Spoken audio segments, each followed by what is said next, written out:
So let's welcome Jack.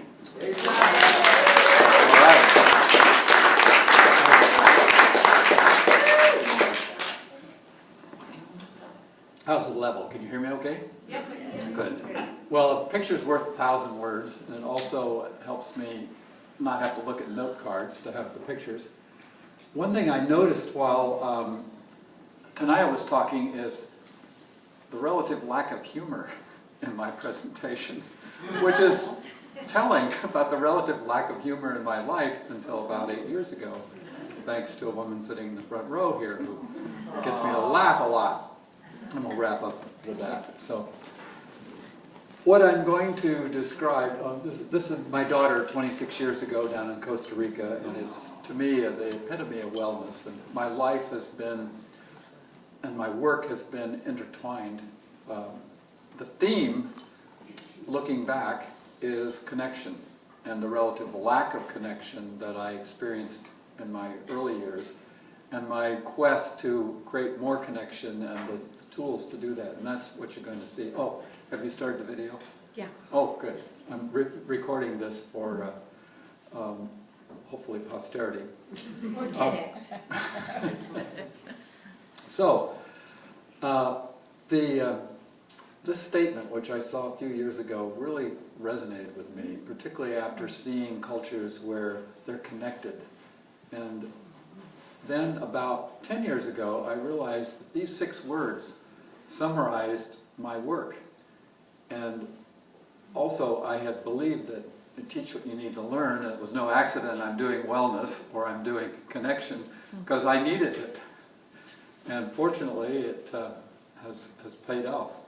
Now, it all began in 1940 when this country doctor, surgeon in northwestern Ohio, who grew up in Missouri, and went to New York to visit his cousin and met a city girl. And they fell in love, rather quick courtship, and she moved back to Bluffton, Ohio. If you've ever read Main Street by Sinclair Lewis, that's their story. And here, if I can get the movie to play, it's been a little cranky. Yeah, I'm coming home from, oops, the...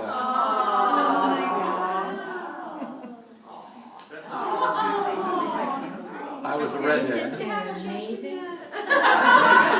Just like him. You had more hair there. I did have more hair. So I'd spent 2 weeks at Bluffton Community Hospital in the nursery with the other screaming kids. There was a big boom going on. It actually made the newspaper. There were so many kids born that week.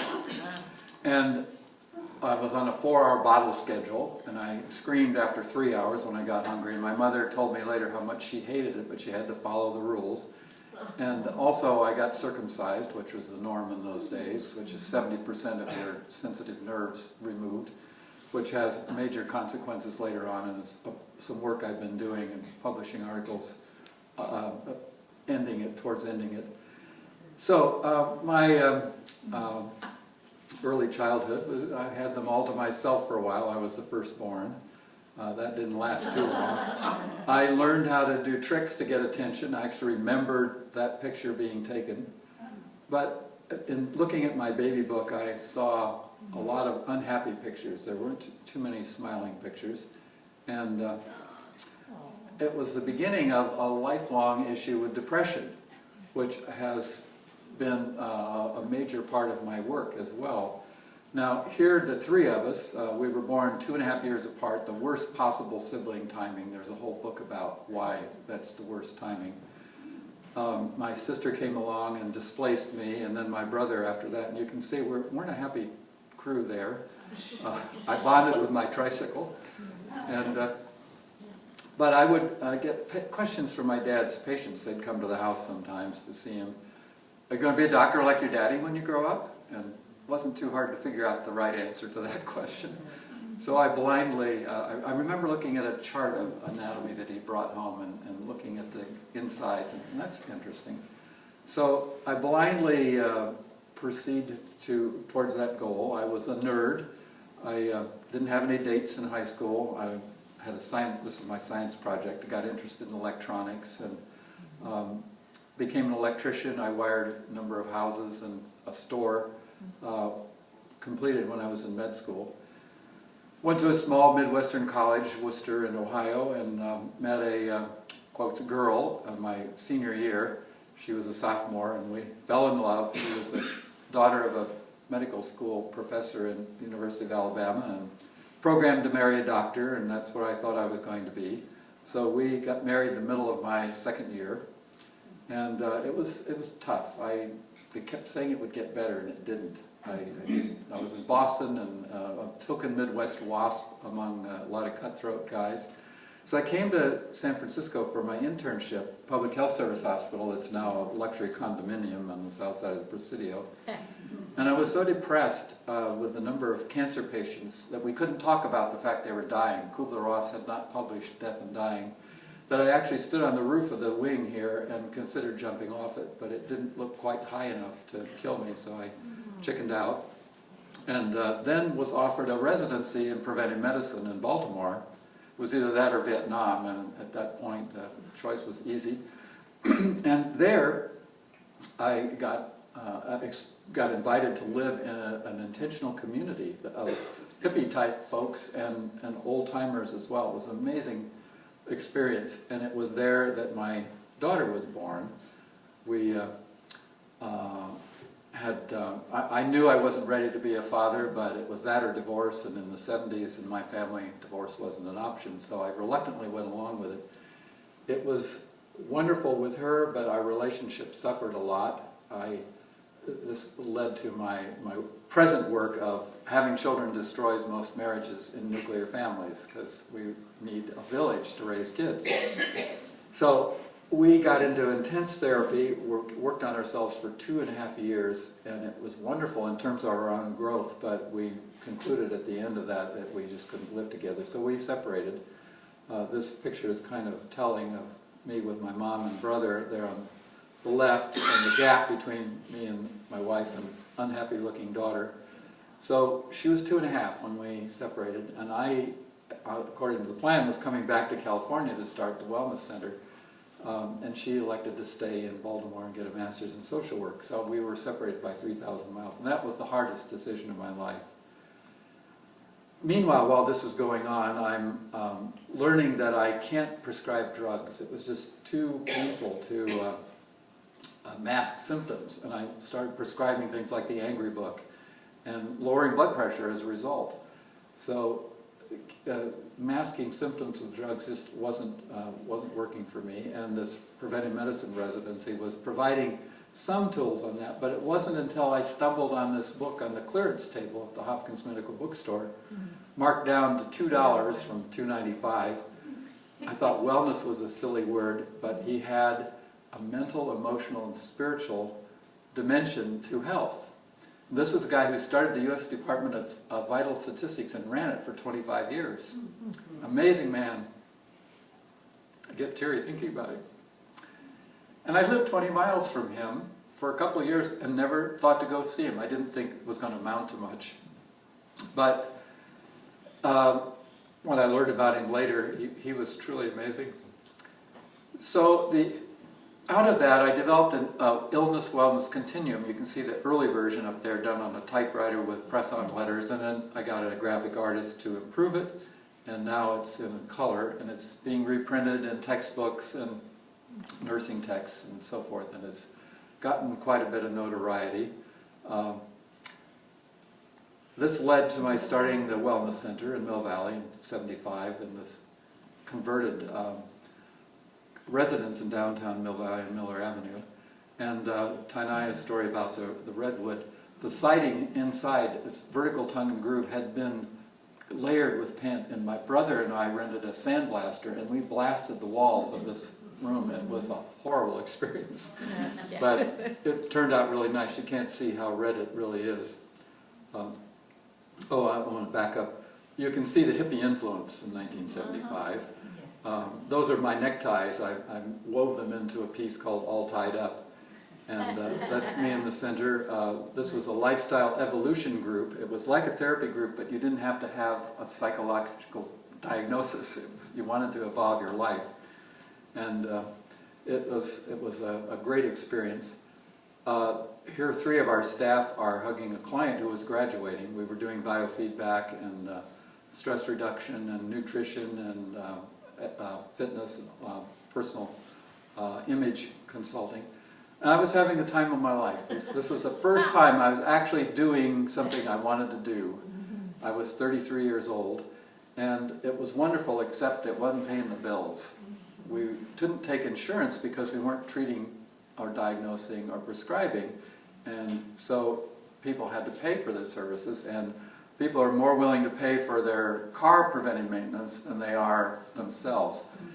We limped along for 4 years, got a lot of attention, got written up in the Pacific Sun. Steve McNamara came and became a client, and 30 years later they did a retrospective in the Sun. Got in Prevention magazine, at that point had 13 million subscribers, and my dad's patients were bringing this article in. He didn't even know what the magazine was. Got 1,000 letters, mainly from nurses wanting to know how they could get their doctors to get into wellness. And then this culminated in '79 when we were on 60 Minutes, and I've got to hold the mic up here so you can hear it, if it will play. No. Why isn't it playing? Wellness. Now there's a word you don't hear every day. Noted for his work in this field, Dr. John Travis established a wellness program soon after finishing medical studies at Tufts and Johns Hopkins universities. Can you give me a definition of wellness? It's recognizing that there's more to life than the absence of sickness. The health is simply not the absence of disease. It's an ongoing dynamic state of growth. Just because you aren't sick, you don't have any symptoms, and you could go get a checkup and get a clean bill of health, doesn't mean that you're well. It doesn't mean that you're going to prevent disease further down the line. So that was '79, and we had just closed the center, so it didn't do us much good. I was burnt out. I had up to 13 staff at one point, and I was never meant to be a manager. I thought it was going to be a quiet little practice when I opened it. We had to spell wellness on the phone at that point. Oh my gosh. And his opening line is, wellness, there's a word you don't hear every day, and it was true. But it certainly caught on in the '80s, and it got cheapened. It got turned into alternative treatments as well. Simultaneously, I was working on the wellness workbook, which is now in the 4th edition, which is used primarily as a text, and it uses another form of 12 different kinds of connection. These are connections with the energy in your body, how we take it in, how we transform it, and how we return it to the environment, and there isn't time to go into any more than that, other than it can be measured into a what we call the wellness wheel, and then scored if you take a questionnaire, which I developed in 1975, the wellness inventory. I sold 50 of them the first year. Later on, we printed them at 10,000 at a time. And now it's an online version that's used in colleges and nursing schools, and even the Army, one of the branches using it. So I was burnt out at this point. I closed the center, and at our last seminar up at Ralston White Retreat, I met an Australian woman who we fell in love. We both had a desire for the simple life, and we looked both in Australia and Fiji and wound up in Costa Rica in the Monteverde Quaker community up in the mountains, where we bought 100 acres, and we tried to be self-sufficient. We found out it ain't that easy.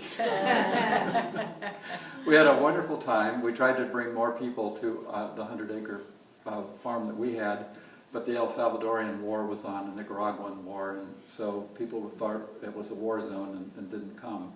So in the mid-'80s, with the peace movement going on in the States, I was encouraged to come back, and we started working with helping professionals.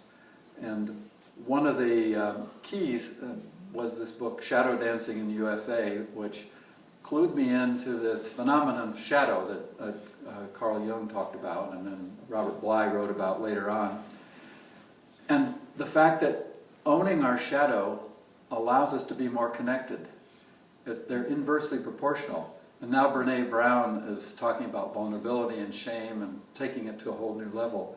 So we did this for a number of years, and then I stumbled on another book which caused me to change my career completely from adult wellness to infant wellness, because I realized that it's these first months of when hospitalized birth, even the most pregnancies are treated like a baby's treated like a lump, and they're sentient at 16 weeks.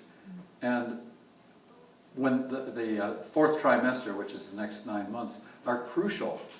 And carrying a baby, sleeping with them, nursing them on demand, all of these things. When I learned about attachment parenting, even though Maren and I had been together 12 years at that point and never intended to have another kid, I'm not going to do that again, we realized that maybe it would be different. And her biological alarm went off, and so at age 40, on the 40 acres that we bought up in Kamshi between Ukiah and Mendocino, and we were 7 miles from the grid. We were all solar. We had a water birth underwater with a midwife, and it was amazing.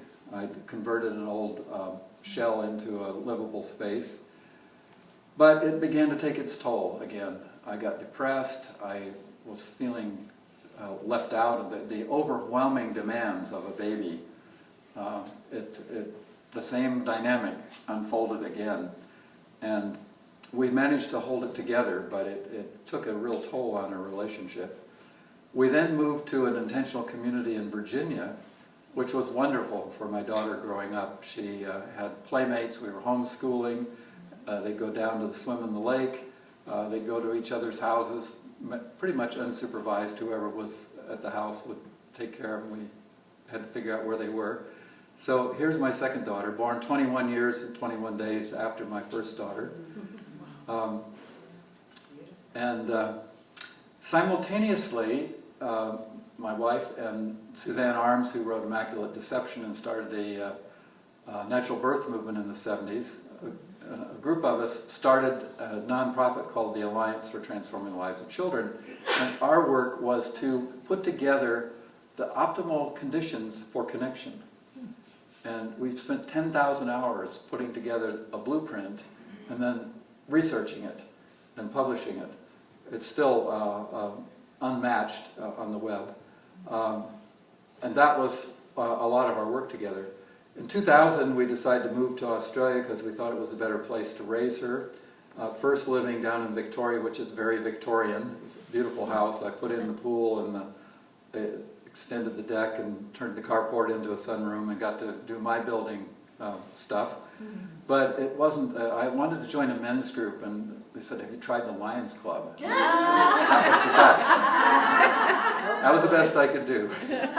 So we moved up to Byron Bay area, Mullumbimby specifically, which is the Santa Cruz of Australia, where all the old hippies now live. They've gone there in the 70s. Amazing place. And our backyard overlooked this sacred mountain, and I managed to capture a picture of a rainbow coming out of the top of it. My daughter was interested in photography, was working for a wedding photographer, and who posed her for her website with these pictures. And she matured nicely. And her passion now is animal rights, and she was arrested and spent 6 hours in jail with 9 other people near Sydney back in March. They were fined $4,000 and put on probation, but then they appealed and it was overturned, fortunately. She's now in Europe doing actions there, and she's totally committed to exposing the horrors of what goes on in slaughterhouses. It's unbelievable. Meanwhile, back in Mill Valley, my older daughter has bred, and I have grandchildren. They're now a tween and a teen, but here are earlier pictures with them, and I've healed a lot of my estrangement from my first daughter through this connection.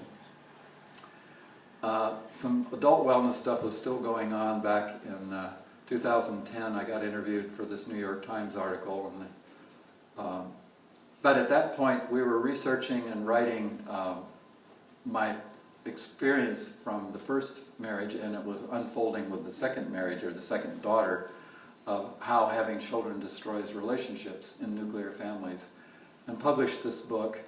And now there's a website devoted to how to prepare people and how to work, how to educate coaches and therapists that are working with couples that are struggling and unprepared for the enormous work that having a baby in the nuclear family is.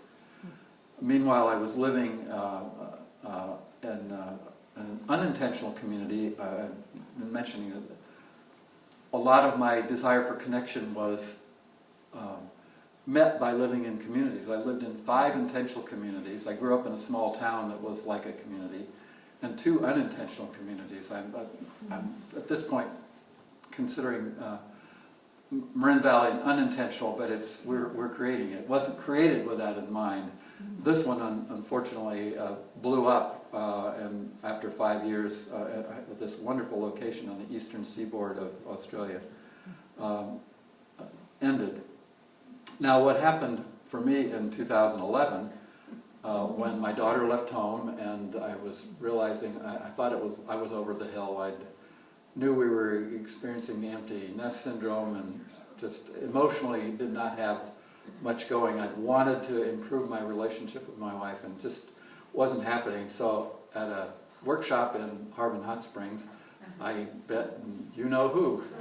And it was amazing. At age 68, I could fall in love. It was, I called myself Jack 2.0 at that point. And our life has been amazing in the 8 years since then. She got me into mountain biking, and we have a lot of fun. We've traveled all over the world. It's our Halloween costume. And that's pretty much the story. This is my daughter in a bubble. I want to end with a plug, though, for one of my mentors, Susan Campbell, her work has helped me immensely in getting more connected. We'll be speaking here next month, so be sure to check that out. And that is the story. So.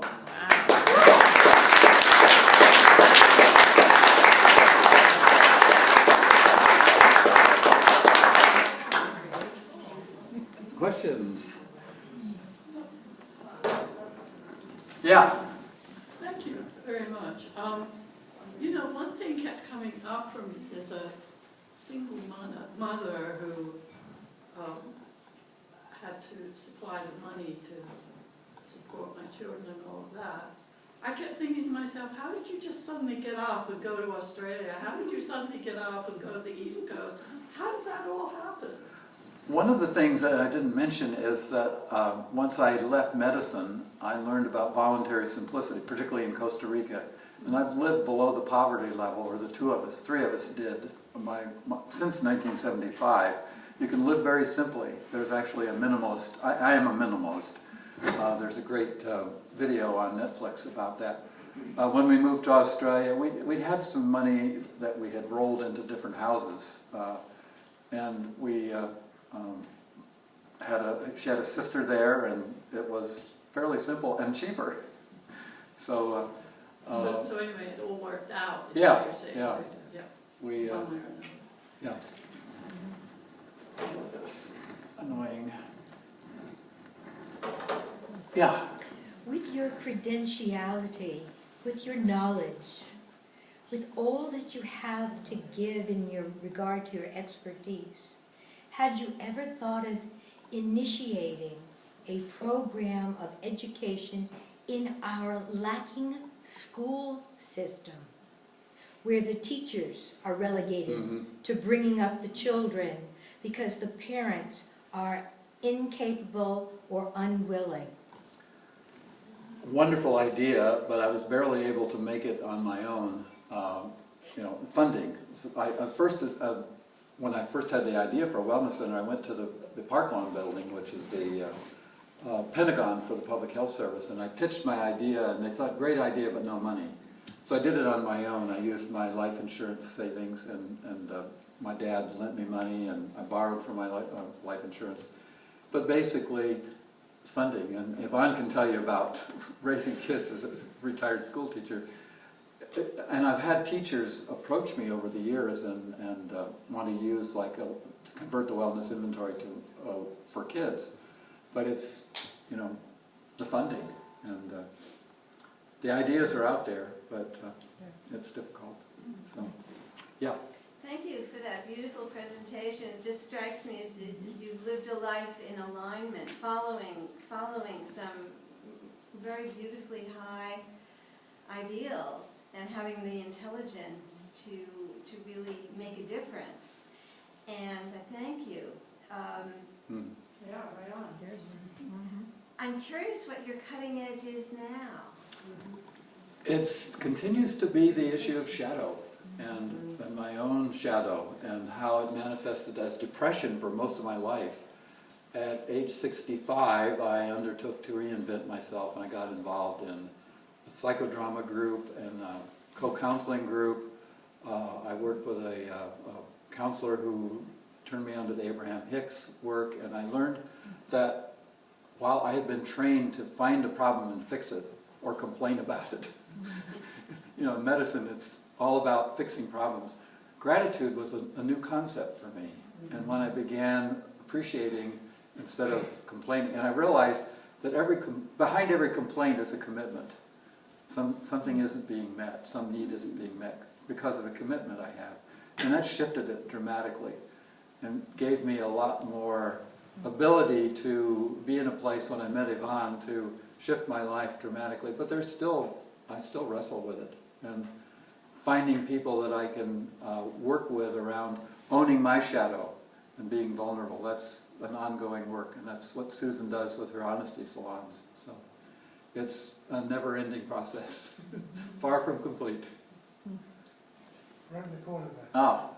Oh, way back there, yeah. Yeah, back here. I have a folder way back there. I read your little book you left us on the environment, that pretty little fold out. Mm-hmm. And it's, when did you write that? That was 93. Yeah. Or And it actually seems like 91. How much farther than when you wrote it? We haven't, I mean, we're still in a big, do you have any ideas on where we go from here in the environment? Or it seemed to concern you then. And It still does. From Marin Valley or anything? Yeah. You know, think locally, act globally, or what, the other way around. Think globally, act locally. And it's depressing, and I have to continually reframe the news that I generally get it through Colbert, so there's some humor about it. But it's not fun. And yes, doing our bit about it, and it's huge. It is. Any other questions? Looks like.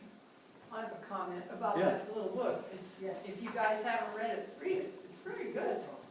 It's very, you know, kind of programmatic way of kind of just parsing it all out. And, you know, those are questions, if you answer them honestly, I think most people could probably find that we could all do better than we're doing, even though we're sort of trying, but, you know. How many of you know what she's talking about, the little book? They were out on the counter here. How many of you don't? Okay, we found another box of them last week, so I can bring some more over. It's called the Global Wellness Inventory. It was actually my wife's I read the whole idea. thing in a couple hours. And Yeah, very, it's a questionnaire. If you leave that out for people to look at. Library? Are you done with it? Is there one in the library? I'm not sure.